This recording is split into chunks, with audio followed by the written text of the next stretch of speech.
Good morning, and thank you for joining us on the occasion of Rear Admiral Duke Heinz's retirement from the United States Navy after 34 plus years of honorable and faithful service.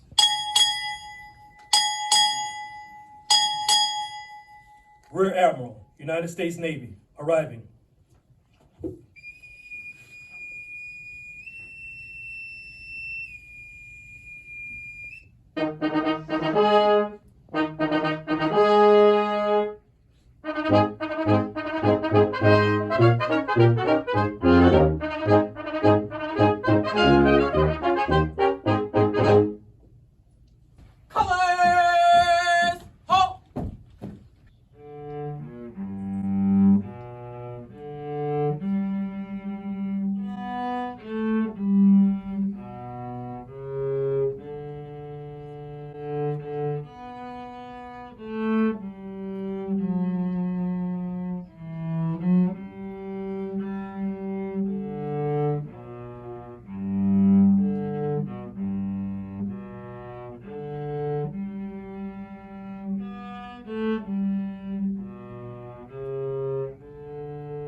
Dear Heavenly Father, we gather here today in gratitude and reverence to celebrate the retirement of Rear Admiral Richard Duke Heinz.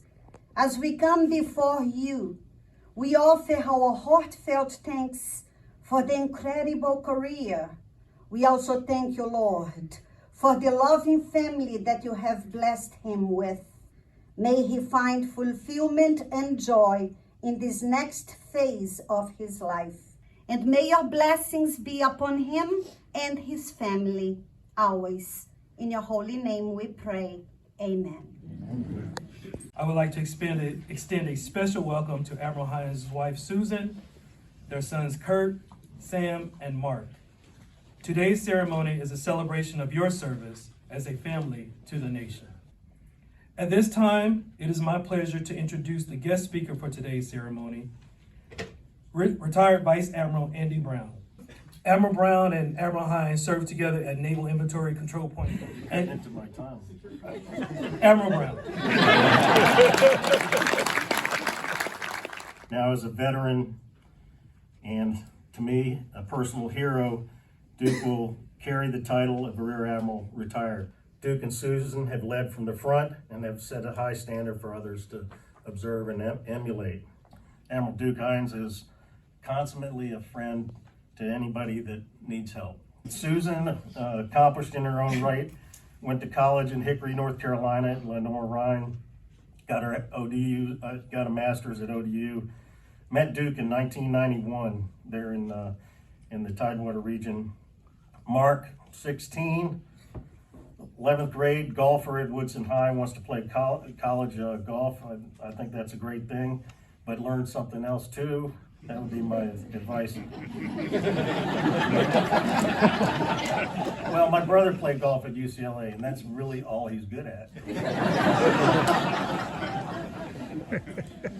Sam is 18. He's going to Salzburg, Austria to study for 2 or 3 years, studying business there. And he likes snowboarding and water sports. I think he's got a big smile on his face, leaves in a week or so. And then finally, Kurt is 20 years old. He's basically a basketball star at Maine Maritime Academy. I've already got a bunch of Maine Maritime Academy guys tracking you for next year, Kurt.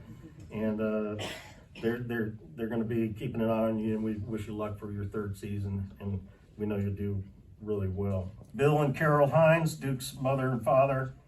Bill is a naval aviator, P3, retired captain in his own right, sir. It's good to see you, and see both of you and Carol. Younger brother Jake, where's Jake? Naval Academy. Himself, engineer, black shoe, went into industry later. Duke's uncle, Merrill, Merrill's here. Good to see you, sir. And Susan's family, Marion, her mom, and Pebble, stepmom. There they are. Okay, thank you. And then two of Susan's four siblings, Andrew and Mary Beth, are here, I believe. There you go. Thanks for all the family being here. I know Duke will cover everybody else. So a couple other introductions. Admiral Lipper, I'm going to go through these quickly. Admiral Harnshek, Admiral Skubik, Admiral Griffith and Angela, Jackie McClelland, Admiral Riaz, Dion English, Matt Ott, all admirals, Admiral Trainer. And now we get to the guys from UCOM, Major General Adrian Spain, Major General Charlie Miller, Brigadier Rich LaBelle, all were with Duke recently at UCOM, and stationed here in the area. Before I go any more, Chapman, I'd like to say another little thing. We're all very proud of you. Having grown up in Northern Virginia, Annandale High, Duke started out at James Madison University and earned a business degree in international business in 1989. That's the year that the Berlin Wall fell. And so he came into the Navy just at the end of the Cold War, and now he's leaving at probably the beginning of another one. So, see what you did, Duke? Master of Science at Embry-Riddle Aeronautical University. Didn't take any time off to go to grad school like I did, but he stayed operational as a Master of Science from the Eisenhower School at NDU here in Washington, D.C., and he's been through the UNC Executive Development Institute. He attended Officer Candidate School in the summer of 1990 in Newport, Rhode Island. He then went to the Navy Supply Corps School in Athens with a class filled with talent. I've seen the list. It would produce numerous career officers and only one admiral, and only one Duke Heinz, who's in front of us today. He ended up going to Norfolk, Virginia on the Burgall. It's a good thing he did, because that's where he met Susan. Fast attack sub with the motto, invisible, invulnerable, and invincible. So on the Burgall, he did meet Susan. She grew up in Chesapeake, Virginia area, where most families were taught to keep dogs and sailors off the lawn. That's Susan's joke. I gotta give her. But she was very kind to Duke. And that's what this story is all about as well. Next, it was off to Lemoore, California as the aviation stores officer, where he proposed to Susan in a hot air balloon. I thought about this. Was it a romantic gesture, or was it just no way out for Susan? And they eloped at Lover's Point in Monterey. So after Lemoore, he went to the Blue Angels squadron there in Pensacola. He was the base CO at Lemoore and prior Blue Angels commanding officer who recommended the Blues to Duke. A little story from Captain Jason Finch. Lieutenant Heinz, the Blue Angel Suppo, and I first met when I was a student at VT-10, and he was told he was being washed out of the school. Duke Heinz graciously made time to help him. Duke said, "Look at me. I was on subs, and now I'm in the Blues as the Suppo. If you go supply, you can serve any community in the Navy that you want. It's great." Yeah. So that was his sales pitch. So next he went to the USS Enterprise, working for Dave England. Operation Desert Fox, a 4-day bombing campaign in Iraq. Captain Jason Warner, who's currently the CEO of the Navy Supply Corps School, told me when he first reported to the Enterprise, Lieutenant Heinz was his sponsor. And the Suppo Dave England told him, guys like Duke Heinz are the ones to develop a relationship. I would not be a captain or in command if it were not for Admiral Heinz. He mentored me, coached me, and supported me and my family every step of the way. He was always blending his leadership to empower us to make decisions while holding us accountable to get the job done. He gave me a book called Sailing True North, and the quote I think embodies him the most. The mark of a great leader is not how many followers they have, but how many leaders they create. Doug Noble was there with Duke at OP, we called it, and apparently Duke was well liked by all the other detailers, and so much so that, and he knew it, so much so that when he left, Duke gave everyone a picture of himself.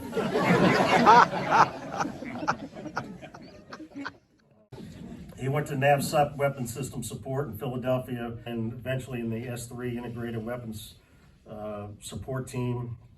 And people always ask me, hey, when should I go to Philadelphia, or when should I go to Mechanicsburg? And my answer always is, whenever they will take you, because you'll be lucky enough to be taken. Well, Duke went there 3 times, so they must have liked him a lot. So from there, he went to an even more difficult job in the Pentagon, working in the budget shop. We call it the bullpen, and it's a really grind there, a tough job. He spent 2 years there, and I would say that Matt Bowles told me that later on you arranged for him to go to the bullpen as well. And he said he cursed you for 2 years. Then while he was there, head off to 05 Sea Duty tour, which for us, that's basically the culmination of a lot of hard work, and the main goal, and really you don't even think about what's next after you go to Sea Duty, and then only later do you really realize that you have a life after that. But he went to the USS Nimitz, relieving Kevin Head, underway in support of combat operations, not tied to the pier.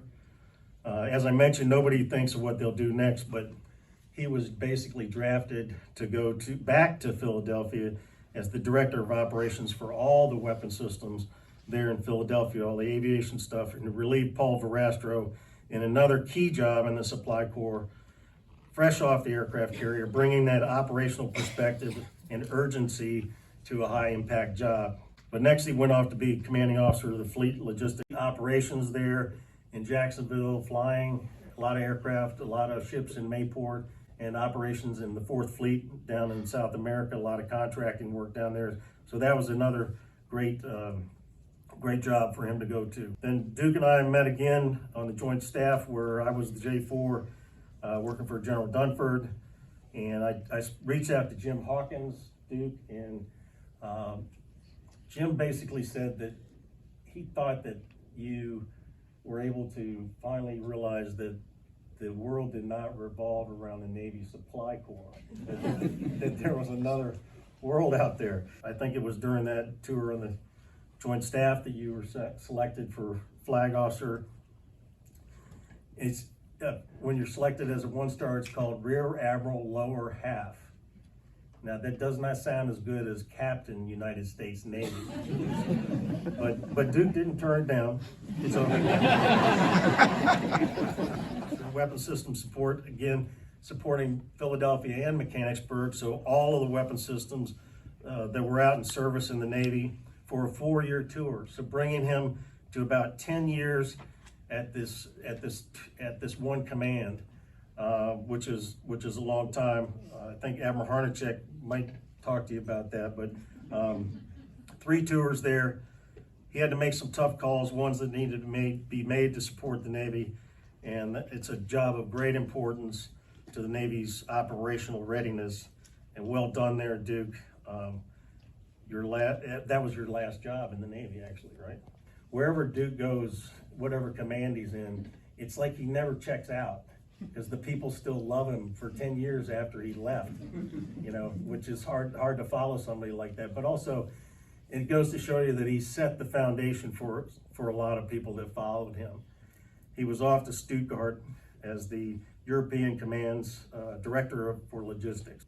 That was another job I had, but I didn't have the challenge of COVID, and I certainly didn't have Russia invading Ukraine, and everything that UCOM and had to coach NATO into doing.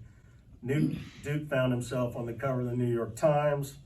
What they did was, and my hat's off to all the gentlemen here that served with Duke at UCOM. They did some amazing things. But Duke was there for 17 months supporting the effort to supply equipment and munitions to Ukraine. And I think this is still a pivotal point in our nation's history. Poised leader, stoic. He goes from admiral to dad very quickly, which makes him the dadmiral. And he expects accountability from folks who works for him. You don't want to disappoint him for the right reasons. Doesn't just give orders. Very transparent. Duke's leadership style is one of understanding and empowerment with a great sense of humor. A lot of great things people said about him. Putting this puzzle together, a couple other things, and then I'll end up. There's stories about Kurt tearing down a neon sign. I'm not sure how that all worked out, but everybody seems to remember that. Your aides both told me that you're very particular about their driving style.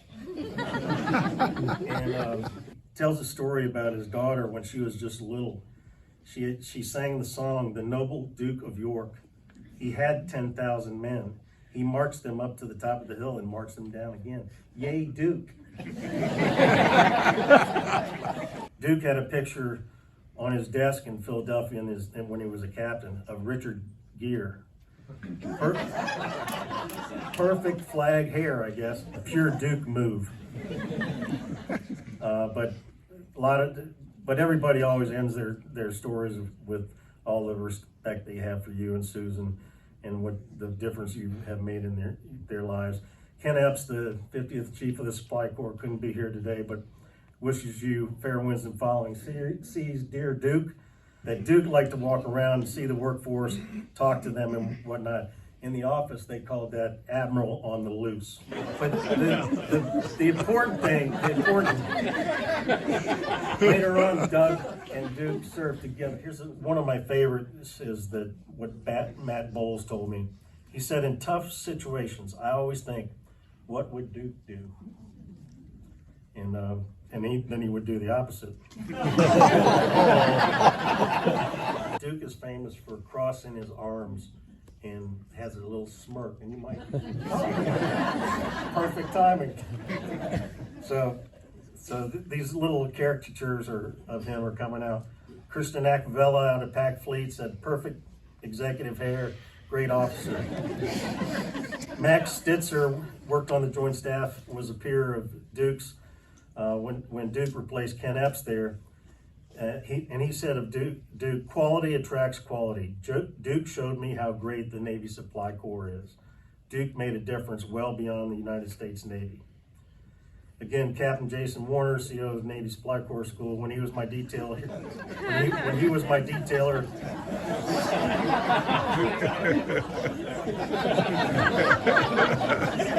I hope this gives you a strong sense of Duke's contribution to our nation.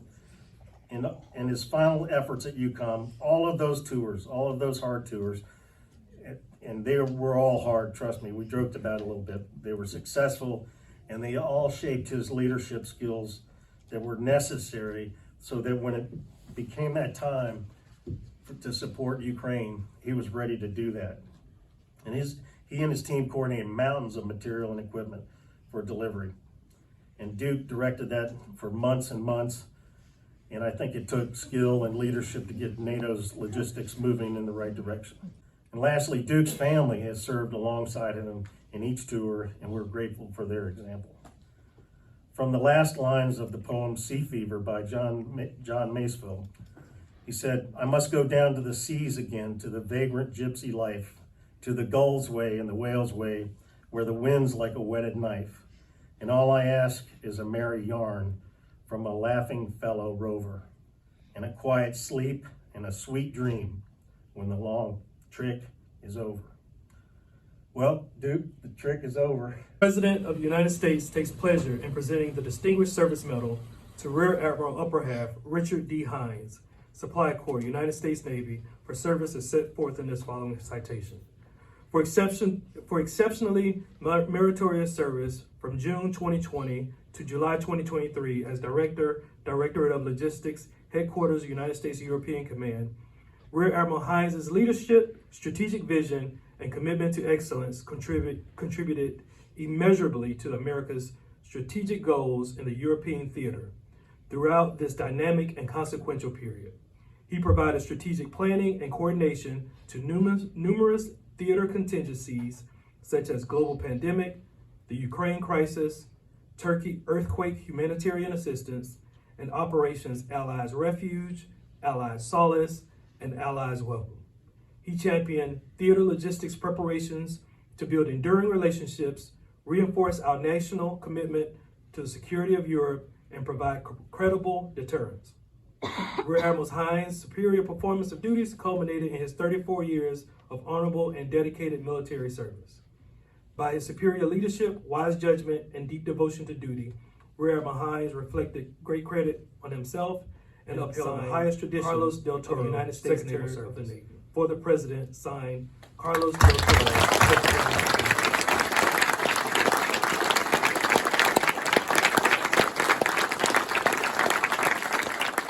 I will read the personal note penned from Admiral Gilday, Chief of Naval Operations.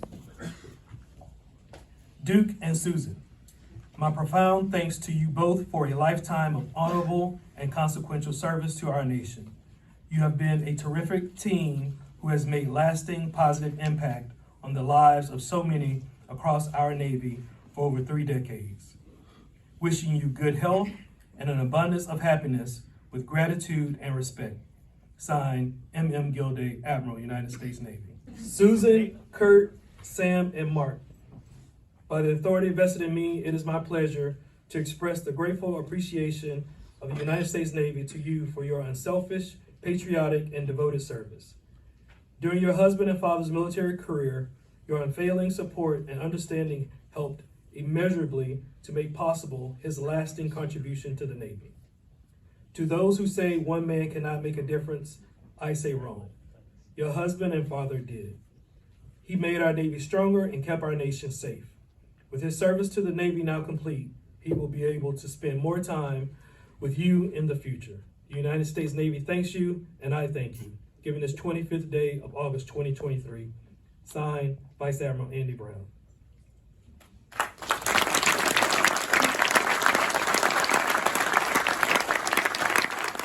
Certificate of Retirement from the Armed Forces of the United States of America. To all who shall see these, presents greetings.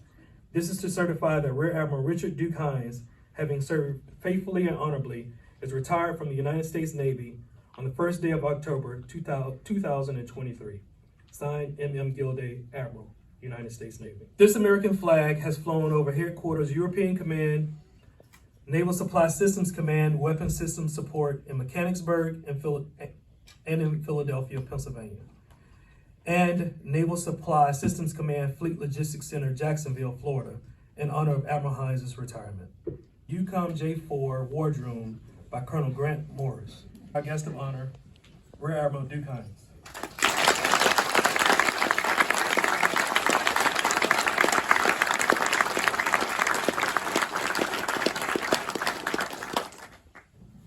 Morning, everyone. Morning, sir. I was a little worried where that was going to go this morning, sir. So, thanks, friends, family, distinguished guests. Thanks for joining us. Admiral Brown, thanks for your kind remarks and unhesitatingly jumping at my request to be my retirement officer. If you look at the program with our career biographies, you'll see that our careers parallel in a number of ways, and you've been a tremendous mentor and friend to both Susan and I throughout the years, so thank you very much. I'd like to personally acknowledge and thank all the people who made today's ceremony possible, particularly Naval District Washington for providing the color guard, the bosun, and the bell ringer. I'd like to thank the Navy Band for providing the wonderful music we enjoyed this morning. And how about that national anthem?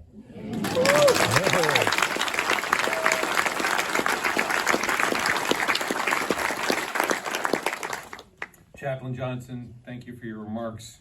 Ms. Therese Weinigan and the Navy Memorial staff for all their efforts to make this morning happen.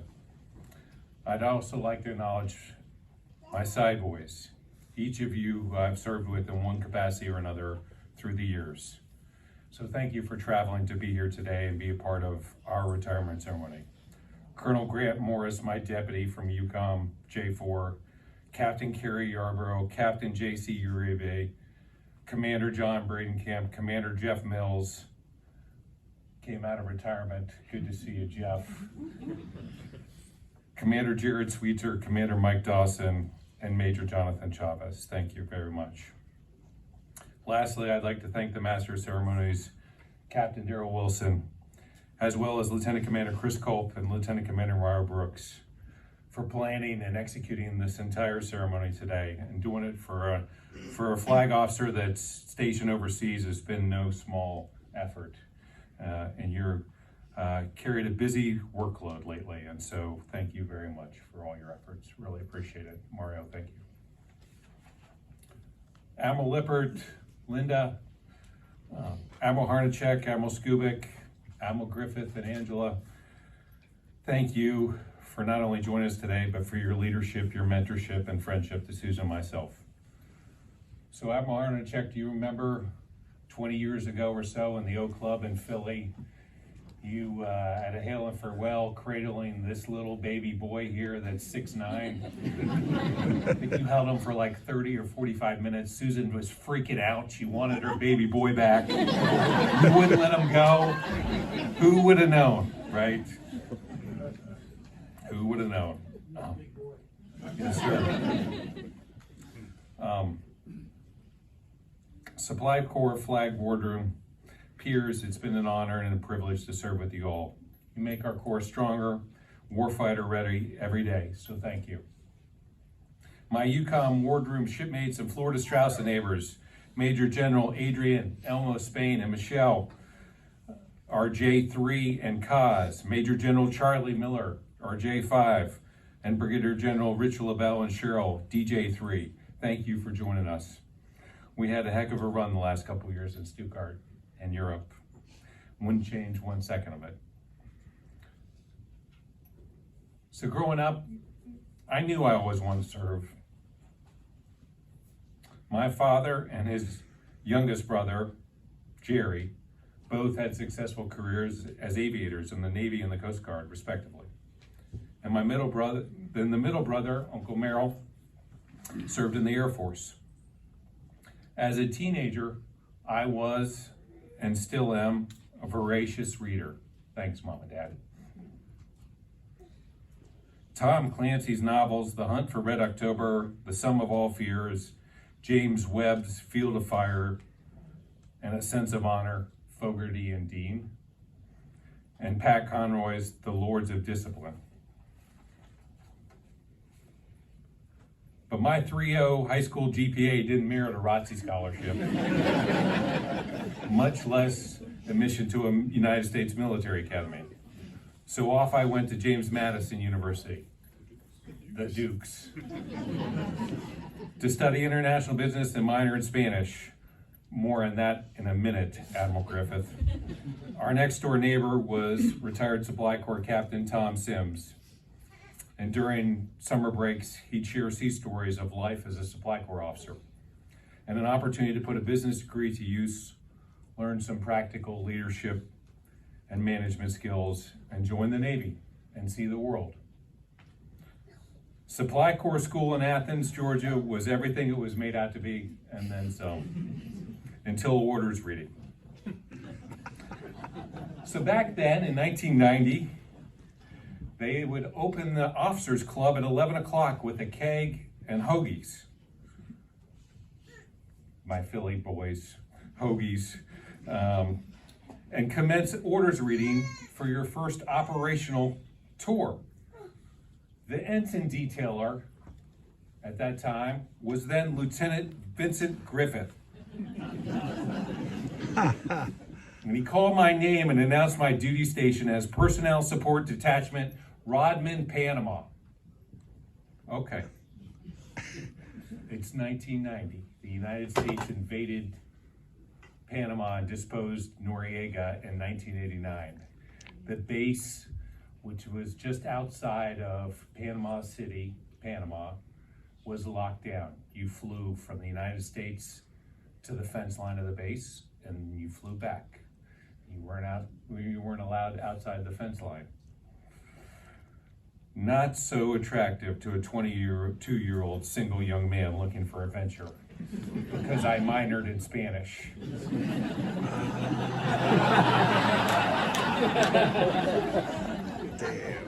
Somehow I cajoled the education counselor, Paul Talwar, XO Fast Eddie Fishburne, and CEO Len Sapera to letting me slip into the submarine pool. And thus began an amazing 34-year journey. 3 years on SSN 667 Burgal, invisible, invulnerable, and invincible. Spent trolling the Barents, tracking Russian Akula and Typhoon submarines deploying from the Northern Fleet.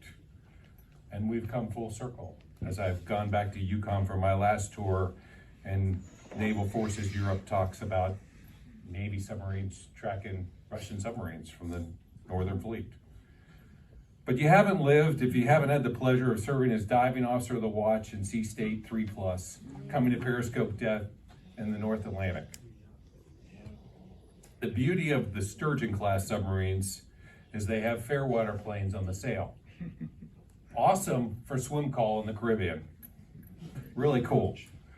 But not so much when you broach in the North Atlantic.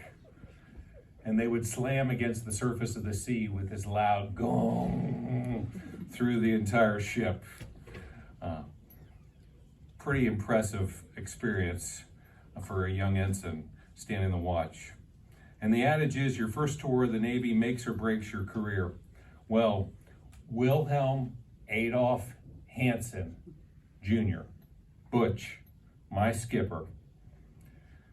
Mess Specialist First Class Sean Fate, Storekeeper Second Class, retired Senior Chief Bill Scarborough, and Machinist Mate Second Class, then Third Class, then Second Class, A. Ganger, Jenny Teza, shipmate, all put together a tremendous amount of time and patience mentoring and putting up with the young and naive Ensign Heinz. Thank you. A brief conversation with the detailer sold me on orders to this master jet base in California, flying new F-18 Hornets. Did I mention naive? Where the hell is Lemoore, California? Exactly. When I finally made it to Aviation Support Division in Lemoore, I got my supply wings with the tremendous help from mentors Larry Whipple, A. Suppo, Dan Smith, great to see you, shipmate,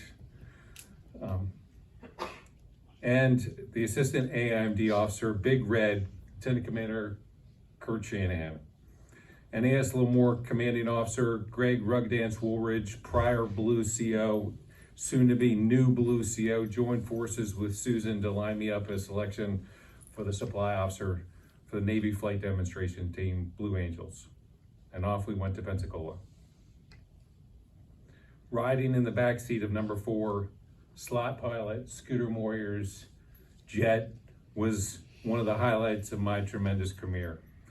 But Blue Angel number 1, boss George Elwood Dom, taught me an early and important lesson in leadership and mentoring. I'd been given follow-on orders to join the supply department on board USS Enterprise in Norfolk, Virginia, and boss wrote a handwritten introductory letter for me to then Enterprise skipper, now retired Vice Admiral Marty Streak Chanik. More importantly, he shared that letter with me. An impactful and teaching moment on how to lead and mentor sailors in your charge. So thank you, boss. Our team flight surgeon and all-around psychologist, Brian Hughes Buchanan, who remains a tremendous presence for us in all our lives from that amazing tour. Today, some junior officers lament the burden of having to go back to sea. We did join the Navy, I think, right?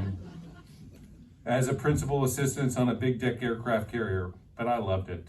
The Big E, USS Enterprise, CVN-65, first nuclear-powered aircraft carrier, Ensign Jason Warner, Lieutenant Commander Steve Hartzell, Ensign Forrest Baumhover, and Captain Dave England Suppo. It was a blast. Meanwhile, Susan kept raving about our neighbor in Larchmont, Norfolk, that she had met walking our dogs. Steve, what a nice guy he was. Well, Steve was Captain Steve Moss, the Submarine Force Atlantic Supply Officer, now retired Rear Admiral Steve Moss, who took over as the lead supply detailer in Millington, Tennessee. So guess where Duke and Susan were headed next? With our dogs. Now, human resource management can be a humbling experience. You gain insight in the highs and lows of people's lives and careers. But my pit teammates, Brian Winger, Tracy Larcher, Doug Noble, Steve Gill, Joan Olmixon, Mark Esco, Kerry Yarbo, would argue that I experienced more highs than lows as the Lieutenant Shore detailer. All my constituents were more than eager to get off the ship and call me for the shore duty assignment. I'm pretty sure I was the only pitmate that got thank you bottles of wine and letters from their constituents. And the beauty of serving as a detailer was that you got to write your own orders. So off we were to Naval Inventory Control Point, still ICP at that time, Philadelphia, a small slice of naval aviation history. And little did we know that the home we bought in 2002 would be, we would live in for the 10 of the next 18 years and become home for our boys, ground our roots as a family. Philly fanatics beware. Then Rear Admiral Hardachek, Captain Andy Brown at the time, Tim O'Brien, Matt Ott, Joe Mahan, Bill Skinner, and of course the backbone of the ICP team, the civilian workforce. My first work wife, Donna Francis. Lisa Pizza Durante. Eileen Dorman. And of course the indomitable Miss Donna Gruber, who taught myself and a myriad of other young officers how to make lemonade from lemons when writing the weekly SIREP. And our adopted family, Lynn and Steve McFadden, Steve Jr., Kristen, and Kate. When your babysitters end up working for you and having babies, you have come full circle. Thanks for being here, Steve. And Jack, Courtney as well, great to see you. The follow-on tour on the Navy staff in the Pentagon was by far the hardest job I've had, but I learned the most personally and professionally. Susan still professes, I don't know how we had Mark, I never saw you for 2 years. But the upside was I was selected to be the supply officer of the USS Nimitz in Coronado. And her joke was that I had worked 18 years professionally to get a department head parking spot on the pier in front of the aircraft carrier. And I had to sell my car and ride my bike and chain it to the sign.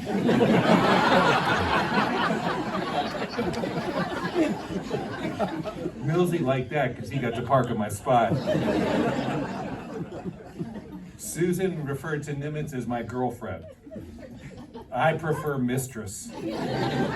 What a ship, what a crew, what a supply department team. From the CO, Admiral Mike Nasty Manazar, to the legendary supply team of Jeff Mills, J.C. Uribe, Leon Q. Quarles, Troy Groenberg, Doug Murphy, Scott Adams, many others. A 9-month deployment in support of operations in Iraq and Afghanistan, highlighted by a Steel Beach picnic barbecue for 6,000 of my best friends and strike group shipmates.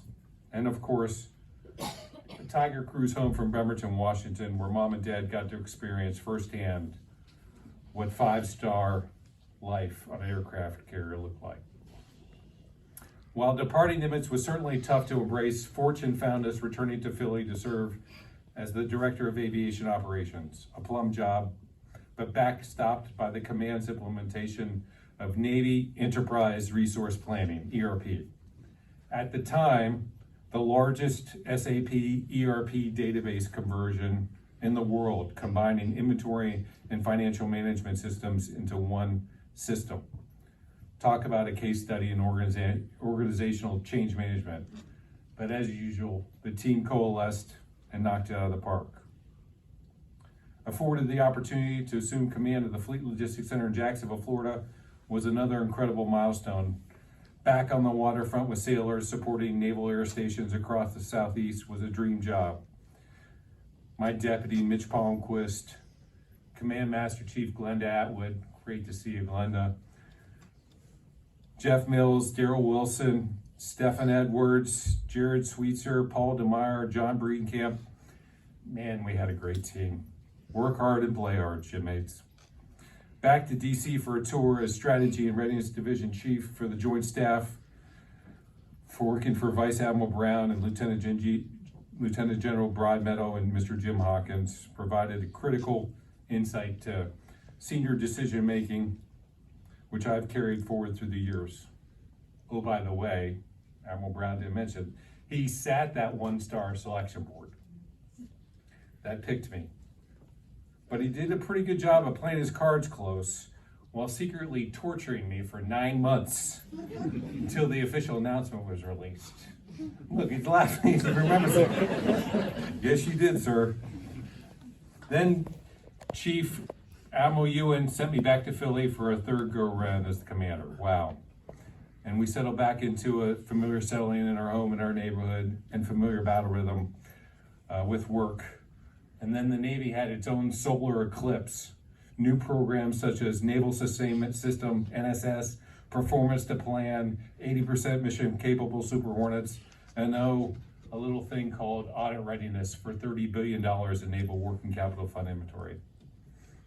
I asked, and Admiral Skubic agreed to extend a third and fourth year as the commander, both for family, and I felt there was nothing more important in our Navy than work accomplished across the NAV sub-weapons system support portfolio.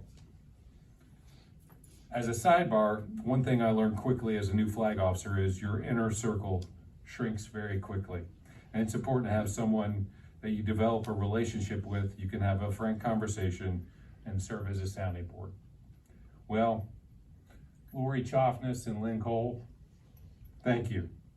Head counsel and vice director were all of that and then some. Both your friendship, your sage counsel, and mentorship along the way. When Admiral Skubic pulled me aside in the spring of 20 as COVID was ramping across the globe, told me I was selected for my second star, I was shell-shocked to say the least. And then she said, hey, you're gonna go to UCOM and be the J4 and take your 3 teenagers with you and your wife. Susan said, let's go. I took German in high school. I haven't heard a word of that in the last 3 years. So we packed up, we sold the house. We had visions of a European vacation. Well, COVID round 2, right? Kurt spent 2.5 months in lockdown, quarantine over the course of his senior year in high school. Somehow, when I came back to the United States to take him to college, the Department of Defense made a decision that we were going to send 130,000 Afghani refugees and their families through Europe to repatriate in the United States over the course of 5 months. And then this little land war in Eastern Europe changed those dynamics. But as a logistician, I can't imagine a more critical position across the department than the Director of Logistics at U.S. European Command for the last 3 years. With an absolutely superb team, Colonel Grant Morris, Colonel David Jones, Captain Constance Salina, Commander Mike Dawson, Commander John Christensen, Lieutenant Colonel Mike Harrell, Major Jonathan Chavez, and of course, our favorite logistics specialist, First Class Audrey Schuster. At one point last year, coming out of our morning planning session, obviously, talking about Ukraine, Major General Charlie Miller looked at me across the table and said, hey, Duke, you know you're the largest arms dealer in the world. A storybook ending to an absolutely fantastic journey. So to my family, the Heinzes and the Curtins, thank you for all your love and support through the years. We wouldn't be here today, certainly without you. To my boys, I'm gonna do it. Bruh. Thought I was a dad, but I'm a bruh these days. Kurt, We're proud of your journey, not only as a college basketball player, but as a student athlete. Can't wait to watch your games on East Coast Standard Time and hopefully catch a few in person this season. Sam, you certainly blossomed in Germany, embraced every culture our travels took us, and now we'll continue as we put you on a plane next Thursday to Vienna, Austria, where you begin studying for an international business degree at Salzburg College. Your snowboard will follow. Mark Sharkey, just over a year ago, we walked the old course in St. Andrews, Scotland for the British Open. So excited to see where your journey takes you, but no, both Mom and I are standing by to caddy when her ankle feels when the time's right. And Susan, so most of you don't know, she stood me up on our first date. Emma Brown was right. We met at a bar in Chesapeake. She was out with her cousin Cindy celebrating Cindy's 21st birthday. I asked her for her phone number. She wouldn't give it to me.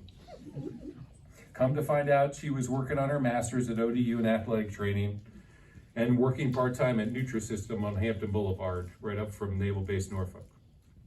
So Ensign Heinz pulled up on a Tuesday at 11:30 lunchtime for our date in his Porsche 924 in his wash khakis. Bill, you remember that? The look on the front desk receptionist's face when I walked in the front door said it all. When I asked for Susan Curtin, she said, "Just a second." Susan walked out and said, "What the hell are you doing here?" So we have a lunch date.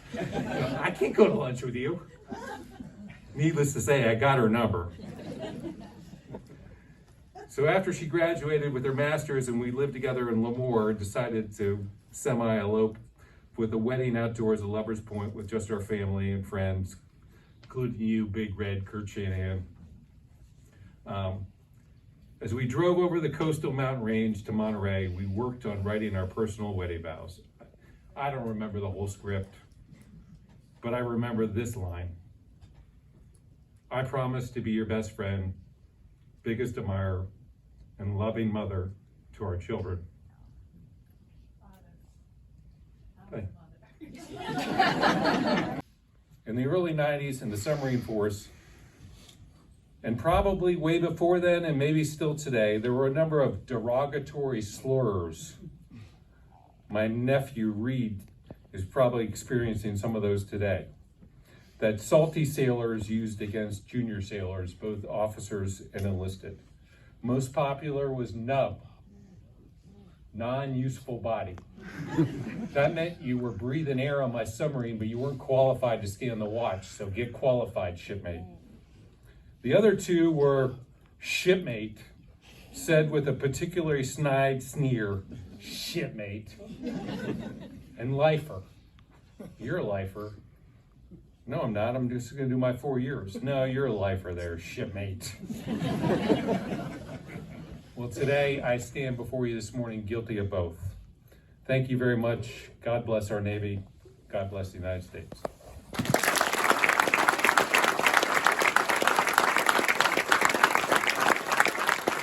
The bosun's whistle and formation of side boys are used today as a show of honor and respect for visiting dignitaries. They are also used as a fitting tribute to those who have completed their careers serving their country. As the bosun sounds his pipe, the side boys will solemnly salute the honoree for his many years of naval service, now concluded as he has gone ashore for the final time. Commander Abe Cook will now relieve the watch.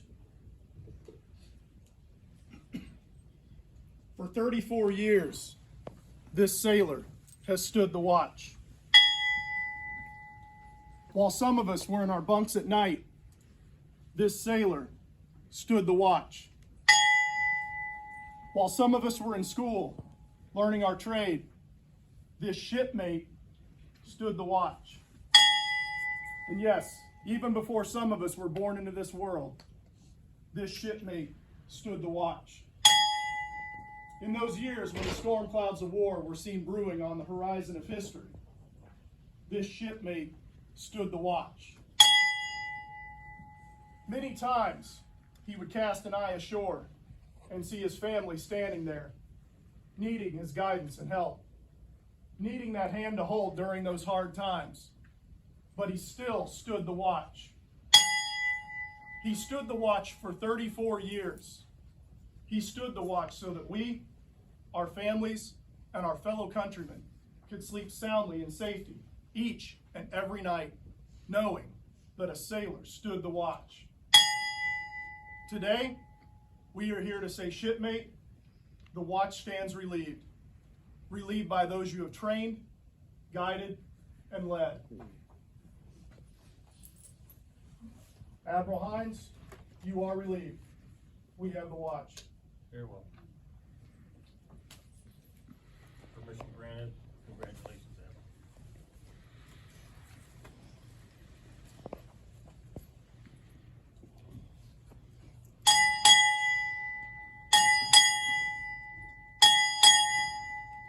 Rear Admiral, United States Navy, retire, departing.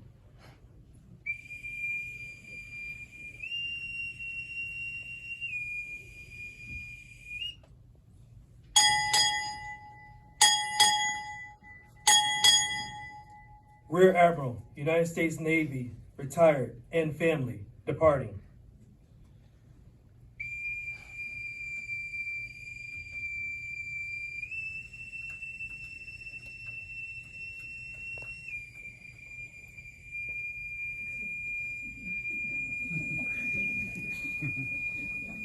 Thanks, everyone.